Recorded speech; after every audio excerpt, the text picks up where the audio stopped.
Well, here we are, now officially into the summer. I know by the calendar we've been there for a while, but hey, we're into July now.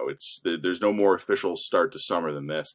What is that going to mean for an election? The honest answer, folks, I have, and don't stop watching the video right now because I have more to say, is that I don't know exactly what it's going to mean. I just honestly don't. If the liberals are really, really eager, they're going to look at their polls right now and they're going to go, you know what, the polls are good. We're probably going to probably win a majority if we go right now.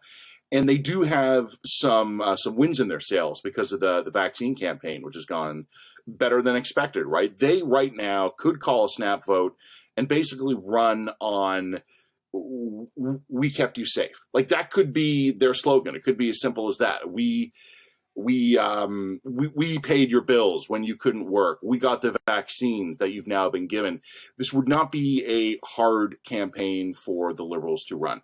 There are, I would say, three things, notes of caution I would sound before they would consider doing that, though.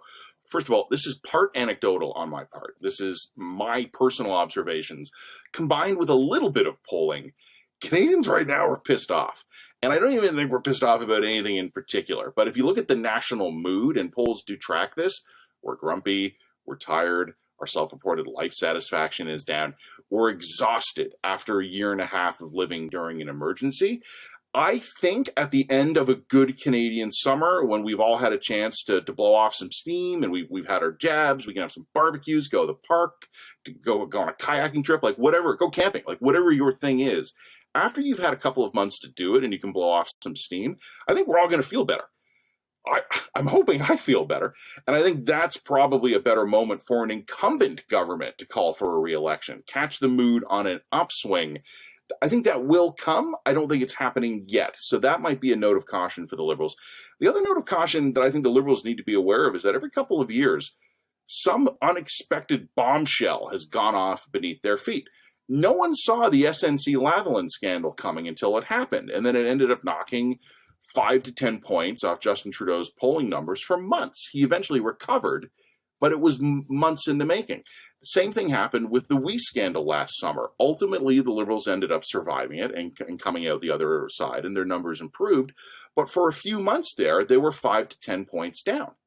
I don't know if there's anything like that that's going to come up. Oh, blackface and brownface, another great example of that, right? Something that just kind of, boom, came out of nowhere and put the Liberals into a tailspin. I don't know how confident the Liberals are that they're going to get through another summer being cute and coy about maybe calling an election, and then they finally do it, and then boom, something happens again. Right now, the scandal with the Canadian Armed Forces and National Defence about sexual misconduct, it's not a national level scandal. I think it should be, but it's not really breaking through into the public. Maybe it does. Maybe it's something else entirely. That's the other thing to worry about. The other thing that the Liberals can't ignore is the kind of the unknown quality of Erin O'Toole. Let's not kid ourselves here. Right now, Erin O'Toole's polling numbers are not good. The Conservatives have been sliding. All the regional polls show that the Liberals are doing better in almost every metric. But it's important to remember that in 2019, Andrew Scheer beat Justin Trudeau by 1 million popular votes. Is Erin O'Toole a better candidate than Andrew Scheer? I would say yes.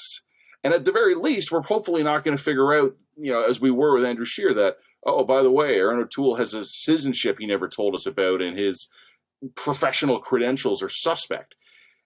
Andrew Scheer was not a great candidate. I think O'Toole's an improvement, maybe not a huge one, but I think he's better than Andrew Scheer. And I also expect he's got fewer weird skeletons in his closet.